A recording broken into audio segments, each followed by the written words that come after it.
Hello everyone, welcome to the study with Mayank. मैं हूं आपका मयंक। हम लोगों की यहां पर क्लास 6 की एनसीईआरटी हिस्ट्री की सीरीज चल रही है। आज आपका इसी क्रम में चैप्टर नंबर 2 है। यहां पर हम लोग आरंभिक मानव की खोज में अध्याय को पढ़ेंगे। तो चलिए स्टार्ट करते हैं आज का वीडियो। देखते हैं मैं क्या क्या डिस्कस करना है। यहां पर आज हम यहां पर आरंभिक मानव के बारे में डिस्कस करने वाले हैं। आरंभिक मानव के बारे में हमने चैप्टर 1 में भी पढ़ा था कि आरंभिक मानव जो था उसको खेती करना नहीं आता था। तो आरंभिक मानव जो है खाद्य संग्राहक प्रवृत्ति का था, यानी वो अपने आसपास के जो भी वन्य संपदा है उससे फल, मूल, दाने, पेड़ पौधों की जो पत्तियां हैं या पेड़ पौधों के जो अन्य उत्पाद हैं उनको एकत्रित करता था। इसी वजह से उसको खाद्य संग्राहक कहा गया है। इसके अलावा ये शिकारी प्रवृत्ति के थे, यानी ये शिकार करते थे, इसलिए इनको आखेटक कहा गया है। तो यहाँ बताया गया है कि जो लोग इस उपमहाद्वीप में 20 लाख साल पहले से रहा करते थे, आज हम उन्हें आखेटक खाद्य संग्राहक के नाम से जानते हैं।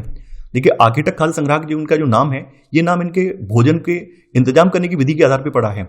अब देखिए, इनके लिए भोजन का इंतजाम करना भी बड़ा आसान नहीं था। थोड़ा सा अगर आप सोचेंगे, थोड़ा सा विचार करेंगे तो आप ये पाएंगे कई ऐसे पौधे भी होंगे जो कि विषैली प्रवृत्ति के होंगे। अब मान लीजिए कोई पौधा इन्होंने खाया जो कि विषैला है, उसे खाते ही इनकी मृत्यु हो गई, तो इनके सामने कई सारे चैलेंजेस रहे होंगे। इन्हें यह भी पता करने में बहुत दिक्कत हुई होगी कि कौन सा पौधा हमारे लिए हितकारी है, कौन सा पौधा हमारे लिए विषैला है। तो कई सारी दिक्कतों का सामना करते करते इनका विकास हुआ और ये जान पाए कि कौन से पौधे इनके लिए खाने योग्य हैं और कौन से पौधे खाने योग्य नहीं हैं। अब देखिए, यहाँ पर आखेटक खाद्य संग्राहक समुदाय के लोगों के घूमते रहने का कारण बताया गया है। यहाँ पे बताया गया है कि क्यों ये एक स्थान पर रुककर नहीं रहते थे, क्यों ये लगातार घूमते रहते थे। तो यहाँ पर पहला कारण बताया गया है कि अगर वे मान लीजिए एक ही स्थान पर लंबे समय तक टिककर रहते तो वे आसपास के पौधों को, फलों को और जानवरों को खाकर समाप्त कर देते थे। तो इसी वजह से जब ये चीजें समाप्त हो जाएंगी तो उन्हें नए स्थान पर जाना पड़ेगा ताकि उनके जो भोजन का इंतजाम है वो हो सके। दूसरी बात यह है कि जानवरों का शिकार करते समय वो एक स्थान से दूसरे स्थान पर जाया करते थे। मान लीजिए कोई जानवर जो है तेजी से भागने वाला जानवर है, उसका पीछा करते करते लंबी दूरी तय कर ली, तो लंबी दूरी तय करने की वजह से इनका जो पुराना स्थान था वो छूट गया और नए स्थान पर ये पहुंच गए। तो एक रीजन ये भी हो सकता है। इसके अलावा पेड़ों और पौधों में जो फल फूल आने का समय है, मौसम जो है अलग अलग होता है, इसलिए उनकी तलाश में उपयुक्त मौसम के अनुसार ये अन्य इलाकों में घूमते होंगे। जैसे आपने देखा होगा कई सारे फल ऐसे होते हैं जिनका एक विशेष सीजन होता है। जैसे आम की बात करें तो उत्तर भारत में आम का सीजन मई और जून का होता है। ऐसी मतलब अलग अलग फल, अलग अलग जो पेड़ पौधे हैं उनका जो है सीजन अलग अलग होता है। तो उन पौधों के अनुसार, उन पौधों के पकने के अनुसार, उन पौधों के फल देने के अनुसार ये प्रवास करते होंगे। पानी की तलाश में इधर उधर जाना पड़ता होगा। देखिए, आरंभिक मानव, खास करके आरंभिक जो मानव था वो जितने भी पानी के सोर्सेस हैं उनके किनारे ही बसता था। लेकिन फिर भी कई बार ऐसा होता है कि पानी के स्रोत सूख जाते हैं, पानी के स्रोत जो है सूख गए हैं, तो नए पानी के स्रोत की तलाश में इन्हें दूसरे स्थानों पर जाना पड़ता होगा। इसके अलावा ये लोग अपने नाते रिश्तेदारों या मित्रों से मिलने भी जाया करते होंगे, यानी इनके जो ग्रुप के लोग, अन्य लोग बिछड़ जाते होंगे या अन्य स्थानों पर रह जाते होंगे, उनसे मिलने भी ये जाते होंगे। तो ये कुछ पॉसिबल रीजन यहाँ पर खोजे गए हैं जिनकी वजह से ऐसा माना जाता है कि ये लोग एक स्थान पर टिककर नहीं रहते थे, लगातार घूमते रहते थे। अब देखिए, यहां पर एक सवाल पूछा गया है कि आरंभिक मानव के बारे में जानकारी कैसे मिलती है। देखिए, हम लोगों ने कल के अध्याय में पढ़ा था कि अतीत की जानकारी के स्रोतों में हमारे पास पांडुलिपि है, अभिलेख हैं और पुरातात्विक साक्ष्य हैं। अगर हम आरंभिक मानव की बात करें तो देखिए, आरंभिक मानव को पढ़ना लिखना तो आता नहीं था, उनमें भाषाई विकास प्रॉपर तरीके से हुआ नहीं था, तो पांडुलिपि या फिर अभिलेख का तो सवाल ही नहीं उठता है। आरंभिक मानव के बारे में हमें जो कुछ जानकारी मिलती है वो पुरातात्विक साक्ष्यों से मिलती है, और पुरातात्विक साक्ष्यों के रूप में इनके द्वारा जो भी औजार इस्तेमाल किए जाते थे उन औजारों से, या फिर इन लोगों के ने जो चित्रकारी वगैरह की है, जो केप पेंटिंग या सेल चित्रकारी जो की है, उनसे इनके होने का हमें प्रमाण मिलता है। तो यहाँ पे वही चीज बताई गई है कि आरंभिक लोगों ने अपने काम के लिए पत्थरों, लकड़ियों और हड्डियों के औजार बनाए, जिनमें से पत्थरों के औजार जो है आज भी बचे हैं। इनमें से कुछ औजारों का उपयोग जो है फल फूल को काटने के लिए, या फिर हड्डियों और मांस को काटने के लिए, या फिर पेड़ों की छाल और जानवरों की खाल उतारने के लिए किया जाता था। इनके कुछ औजार ऐसे भी हैं कि कुछ के साथ हड्डियों या लकड़ियों के मुट्ठे लगाकर भाले और बाण जैसे हथियार भी बनाए जाते थे। तो इनके औजारों से हमें, यानी इनके पुरातात्विक साक्ष्यों से हमें इनके उस भारतीय उपमहाद्वीप में होने का प्रमाण मिलता है। अब है रहने की जगह निर्धारित करना। आप लोगों के मन में सवाल आता होगा कि आरंभिक मानव रहने की जगह कैसे डिसाइड करता होगा कि कहां पर रहा जाए। तो आरंभिक मानव की अगर बेसिक नीड की बात करें, मूलभूत आवश्यकताओं की बात करें, तो मूलभूत आवश्यकताओं में पहली आवश्यकता थी कि जल की उपलब्धता होनी चाहिए। तो ये लोग ऐसा स्थान देखते थे जहां पर आसपास में जल का स्रोत हो। दूसरी जो उनकी नीड थी वो नीड थी भोजन की उपलब्धता हो। भोजन में आसपास वन्य संपदा होनी चाहिए, ऐसे पशु भी होने चाहिए जिनका ये शिकार कर सकें। तो वन्य संपदा, पशु भी होने चाहिए आसपास जिनका ये शिकार कर सकें। तीसरी सबसे महत्वपूर्ण चीज ये थी कि इनके पास औजार होने चाहिए, औजार या हथियार जिससे ये शिकार करते हैं वो बनाने के लिए पत्थर भी उपलब्ध हो। तो इन 3 नीड के आधार पर ये किसी स्थान पर बसने का सोचते थे। तो यहाँ पर वही चीज बताई गई है कि चूंकि पत्थर के उपकरण बहुत महत्वपूर्ण थे, इसलिए ये लोग ऐसी जगह ढूंढते रहते थे जहां पर अच्छे पत्थर मिल सकें। जहां पर लोग पत्थरों से औजार बनाते थे उन स्थलों को उद्योग स्थल कहते हैं। जहां पर ये लोग पत्थरों से औजार बनाते थे उन स्थलों को जो उद्योग स्थल कहा जाता है। कभी कभी ये लोग जो है इन स्थलों पर लंबे समय तक रहा भी करते थे और औजार भी बनाते थे। तो ऐसे स्थलों को आवासीय और उद्योग स्थल भी कहा जाता है, यानी लंबे समय तक वहां पर रह भी रहे हैं और वहां पर औजार भी बना रहे हैं। तो ऐसे स्थलों को आवासीय और उद्योग स्थल कहते हैं। जैसा कि आप लोग जानते हैं, पुरातत्वविद जो है इनके बारे में खोजबीन करते हैं, इनके बारे में जानकारी जुटाते हैं। तो पुरातत्वविद जो है इनसे संबंधित जब स्थानों को खोजते हैं तो उन्हें पुरा स्थल का नाम देते हैं। तो इनके चाहे उद्योग स्थल खोजे जाएं या आवासीय स्थल खोजे जाएं, इनको पुरातत्वविद जो है पुरा स्थल के नाम से ही पुकारते हैं। तो पुरा स्थल उस स्थान को कहते हैं जहां औजार, बर्तन और इमारतों जैसी वस्तुओं के अवशेष मिलते हैं। तो उन स्थानों को पुरा स्थल कहा जाता है।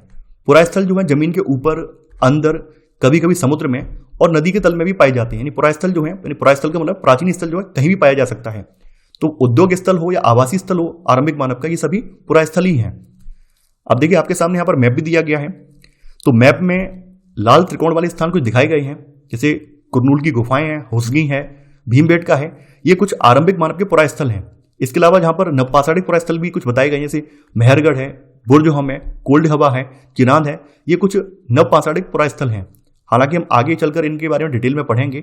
इसके अलावा भी देखिए यहाँ पर मैप में बहुत सारे स्थल नहीं दिखाए गए हैं, कुछ कुछ इंपॉर्टेंट यहाँ पर दिखा दिए गए हैं। वैसे तो बहुत सारे पुरा स्थल हैं। अब देखिए यहाँ पर हुसगी की बात की गई है। हुसगी एक पुरापाषाणिक स्थल है। हुसगी जो है वर्तमान में कर्नाटक राज्य में अवस्थित है और यहाँ पर पुरापाषाण युग के कई पुरास्थल मिले थे। संभवतः आवास और उद्योग स्थल रहे होंगे। यानी यहाँ पर जो पुरास्थल मिले हैं वो संभवतः आवास भी रहे होंगे और उद्योग स्थल भी रहे होंगे। हुसगी में कुछ पुरास्थल जो है झरनों के निकट हैं। जैसा कि मैंने आपको बताया था कि ये लोग उन स्थानों का चयन करते थे जहां पर जल स्रोतों की उपलब्धता हो। तो यहाँ के जो कुछ पुरास्थल हैं वो झरनों के निकट भी हैं। अधिकांश औजार चूना पत्थरों से बनाए जाते थे। यानी हुसगी के आसपास के जो पुरास्थल हैं वहां पर जो अधिकांश इनके औजार जो मिले हैं, उनके जो अवशेष मिले हैं, उनसे यह ज्ञात होता है कि यहाँ के जो अधिकांश औजार हैं वो चूना पत्थरों से बनाए जाते थे। आगे यहाँ पर पाषाण औजारों की निर्माण तकनीकों के बारे में बताया गया है। देखिए पाषाण औजारों के निर्माण की प्राय 2 तकनीकें हैं, जिनमें से पहली तकनीक है पत्थर से पत्थर को टकराना। देखिए इस तकनीक में जिस पत्थर से कोई औजार बनाना होता है उसको एक हाथ में ऐसे पकड़ लिया जाता है और दूसरे हाथ में एक नया पत्थर लेकर उससे पहले वाले पत्थर पर आघात किया जाता है। आघात करके जो भी आपको शेप तैयार करनी है, जो भी आपको जिस तरह का यहाँ पर औजार बनाना है उस तरह की मनचाही शेप यहाँ पर आप तैयार कर सकते हैं। तो यहाँ पर वही चीज बताई गई है कि इसमें आघात करने वाले पत्थर से दूसरे पत्थर पर तब तक सल्क निकाले जाते हैं जब तक कि वांछित आकार का उपकरण न बन जाए। तो ये आपकी पहली तकनीक है पत्थर से पत्थर को टकराने वाली। इसके बाद दूसरी तकनीक आ जाती है दबाव सल्क तकनीक। दबाव सल्क तकनीक में क्या होता है कि यहां पर जो भी पत्थर है उस पत्थर को एक स्थिर सतह पर रख दिया जाता है। इस तरह सतह पर पत्थर रख दिया और पत्थर रखने के बाद में कोई और दूसरा औजार लेकर उस पर सल्क निकाले जाते हैं। यानी इसमें क्रोड को एक स्थिर सतह पर टिकाया जाता है। जैसा कि आप देख पा रहे हैं पत्थर को यहाँ पर एक बेस पर टिका दिया है और ऊपर से हथौड़ी नुमा पत्थर वगैरह लेकर उस पर आघात किया जाता है और ऐसे करके मनचाही शेप का उपकरण तैयार हो जाता है। तो यहाँ वही चीज बताई गई है और इस क्रोड पर हड्डी या पत्थर रखकर उस पर हथौड़ी नुमा पत्थर से सल्क निकाले जाते हैं। तो ये 2 तकनीकें हैं जिनके माध्यम से आदिम मानव जो है मनचाहे औजार तैयार करते थे। आगे यहां पर आग की खोज के बारे में बताया गया है कि आग की खोज कैसे की गई। देखिए यहां पर आपके सामने मैप दिया गया है और मैप में आप यहां पर देख पा रहे होंगे कुरनूल की गुफाएं हैं। कुरनूल की गुफा जो है आंध्र प्रदेश में पड़ती है। तो कुरनूल की गुफा से राख के अवशेष मिले हैं। इसका मतलब यह है कि आरंभिक लोग जो है आग जलाना सीख गए थे। आग का इस्तेमाल जो है आरंभिक लोग कई प्रकार से करते थे, जैसे कि प्रकाश के लिए करते थे, मांस पकाने के लिए करते थे और जो जंगली जानवर हैं, खतरनाक किस्म के जानवर हैं, उनको दूर भगाने के लिए ये लोग आग का प्रयोग करते थे। अब हम यहां पर जो है नाम और तिथियों के बारे में पढ़ेंगे और नाम और तिथियों के अंतर्गत हम लोग आरंभिक मानव का काल विभाजन पढ़ेंगे। तो पुरातत्वविदों ने आरंभिक मानव के काल को 3 भागों में विभाजित किया है, आरंभिक, मध्य एवं उत्तर पुरापाषाण काल। तो सबसे पहले बात करते हैं पुरापाषाण काल की। देखिए पुरापाषाण काल का टाइम पीरियड जो है 20 लाख साल पहले से लेकर 12,000 साल पहले तक माना गया है। ऐसा मैंने नहीं बल्कि पुरातत्वविदों ने माना है।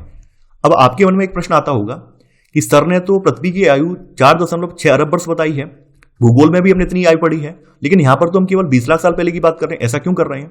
तो जैसा कि आप लोग जानते हैं पृथ्वी पर सबसे पहले जो आपका होमोसेपियंस का उद्भव जो हुआ है वो आज से लगभग 20 लाख साल पहले हुआ है, और तभी से हमने यहाँ पर काल विभाजन रखा है।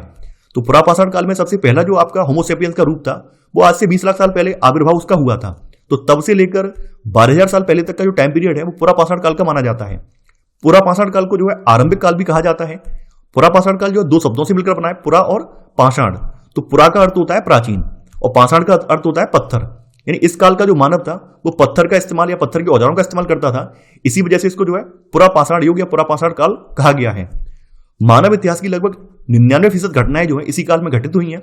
हालांकि हमारे पास इस काल के बारे में कोई लिखित साक्ष्य मौजूद नहीं है। यानी उस काल का मानव जो ना तो पढ़ना लिखना जानता था, ना ही उसके अंदर बहुत ज्यादा भाषाई विकास हुआ था। तो उसकी जो पांडुलिपियां वगैरह हैं या अभिलेख वगैरह हैं इस काल के बारे में हमें नहीं मिलते हैं। हमारे पास इस काल के बारे में जो भी साक्ष्य हैं वो पुरातात्विक साक्ष्य हैं। यहां पर कुछ पुरापाषाणिक पुरास्थलों के बारे में बताया गया है, और जैसा कि हमने आगे डिस्कस किया था कि आगे हम इनके बारे में बात करेंगे। तो सबसे पहला पुरापाषाणिक स्थल जो है वो है भीमबेटका, जो कि मध्य प्रदेश में पड़ता है। तो भीमबेटका का जो पुरास्थल है ये आवासीय पुरास्थल है, जहां पर लोग गुफाओं में निवास करते थे। इसके अलावा सेकंड है हुस्गी, जो कि कर्नाटक में पड़ता है। फिर है कुरनूल गुफाएं, जो कि आंध्र प्रदेश में पड़ता है। देखिए एक बात आपको ध्यान रखनी होगी, कई बार पीसीएस परीक्षा में या यूपीएससी परीक्षा में ऐसे पूछ लिया जाता है कि 4 आपको ऑप्शन दिए गए होंगे, उनमें से पूछा जाएगा कि निम्न में से कौन सा स्थल पुरापाषाण स्थल नहीं है या नवपाषाण स्थल है, तो आपको बताना होगा। तो यहां पर जो 3 स्थल बताए गए, भीमबेटका या फिर हुस्गी या कुरनूल गुफाएं, ये सभी जो है पुरापाषाणिक पुरास्थल हैं। इसके अलावा भारत में पुरापाषाण युग के दौरान शुतुरमुर्ग होते थे। तो महाराष्ट्र के पटने पुरास्थल से शुतुरमुर्ग के अंडों के अवशेष मिले हैं। इनके कुछ छिलकों पर चित्रांकन भी मिलता है, और इन अंडों से मनके भी बनाए जाते थे, ऐसे वहां पर प्रमाण मिले हैं। मनका जो आपकी माला होती है, माला में मोती टाइप होता है तो उसको मनका बोलते हैं। तो शुतुरमुर्ग के अंडों से मनके भी बनाए जाते थे, ऐसे प्रमाण महाराष्ट्र के पटने पुरास्थल से मिले हैं। पुरापाषाण के बाद अब आपका आ जाता है मध्यपाषाण काल। तो मध्यपाषाण काल का जो टाइम पीरियड है वो लगभग आज से 12,000 साल पहले से लेकर 10,000 साल पहले तक माना गया है। देखिए इसके बारे में बताया गया कि जिस काल से हमें पर्यावरणीय बदलाव देखने को मिलते हैं उसे मेसोलिथ यानी मध्यपाषाण युग कहते हैं।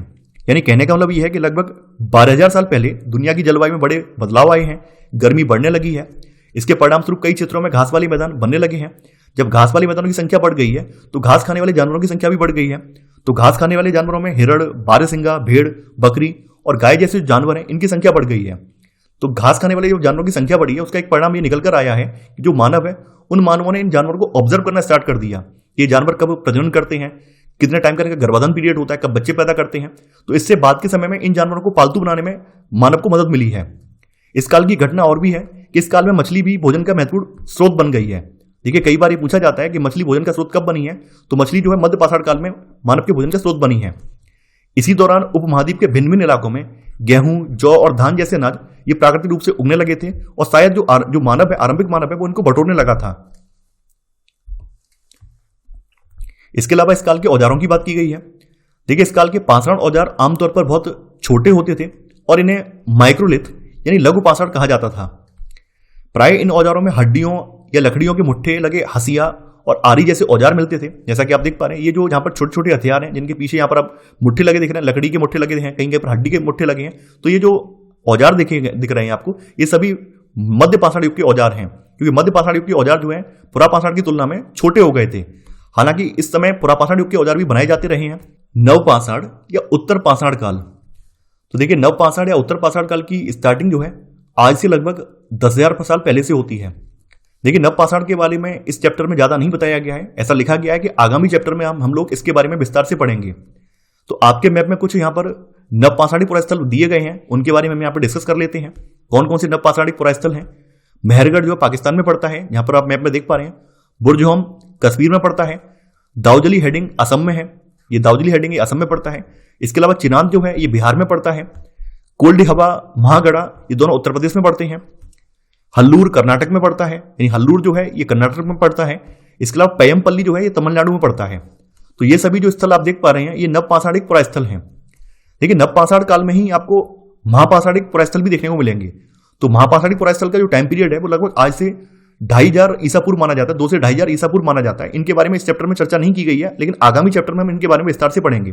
तो महापाषाणिक पुरास्थलों में ब्रह्मगिरी जो कि कर्नाटक में ब्रह्मगिरी है, आदिन चंदलूर है जो कि तमिलनाडु में है। इसके अलावा एक आरंभिक गांव भी है। तो इनाम गांव महाराष्ट्र जो है एक आरंभिक गांव का उदाहरण है। शैल चित्रकला। देखिए, जैसा कि हमने आपको स्पष्ट कर दिया था कि जो आरंभिक मानव है, आरंभिक मानव के बारे में हमारे पास लिखित या पांडुलिपि वाले साक्ष्य नहीं है, अभिलेखी या पांडुलिपि साक्ष्य नहीं है। इनके जो भी अतीत की स्मृतियां हैं, जो इन्होंने चित्रकारी की है या फिर जिन्होंने जो औजार इस्तेमाल किए हैं, जो भी बर्तन वगैरह पत्थर के इस्तेमाल किए हैं, उनके जरिए हमें पुरातात्विक साक्ष्य मिलते हैं। तो जिन गुफाओं में ये लोग रहते थे, उनमें से कुछ की दीवारों पर इनके द्वारा बनाए हुए चित्र मिले हैं। इनमें कुछ सुंदर उदाहरण मध्य प्रदेश में भीमबेटका और दक्षिणी उत्तर प्रदेश में लेखनिया की गुफाओं से मिले चित्र हैं। तो यहां पर आप देख पा रहे होंगे, ये शैल चित्रकला है। शैल का मतलब होता है पत्थर या चट्टान। तो शैल का मतलब पत्थर या चट्टान पर जो चित्रकारी की जाती है उसको शैल चित्रकला कहा जाता है। तो इसमें आप देख पा रहे हैं, इसमें जंगली जानवरों का बड़ी कुशलता से सजीव चित्रण किया गया है। यहाँ पे जंगली जानवर देखे जा रहे हैं कि इसके ऊपर एक मानव बैठा हुआ है जो शिकार की मुद्रा में दिखाया गया है। नीचे यहाँ पर आप देख पा रहे हैं ग्रुप में लोग डांस करते हुए दिखाए गए हैं। तो ये इनके द्वारा की हुई चित्रकारी है। अब देखिए आगे यहां पर है, कौन क्या करता था। यह सवाल आप सबके मन में आया होगा कि कौन क्या करता था। उस समय जो पुरुष थे वो क्या करते थे, महिलाएं क्या करती थी, बच्चे क्या करते थे, ऐसे सवाल आपके मन में आए होंगे। देखिए, हमने पढ़ा है कि आरंभिक लोग शिकार और फल मूल का संग्रह किया करते थे, ये बात हम जानते हैं। वे पत्थरों के औजार और गुफाओं में चित्र बनाते थे, यानी पत्थरों के औजार बनाते थे और गुफाओं में चित्र बनाते थे, ये बात भी हम जानते हैं। लेकिन हमें यह नहीं पता है कि पुरुष क्या करते थे, क्या पुरुष शिकार करते थे, या महिलाएं जो हैं गुफाओं में रहती थी, या महिलाएं भी शिकार में साथ देती थी, या फिर यह है कि चित्रकारी केवल महिलाएं करती हों, पुरुष केवल जो है किसी अनुष्ठान में शामिल होते हों। तो ये सब सवाल आपके मन में आते होंगे।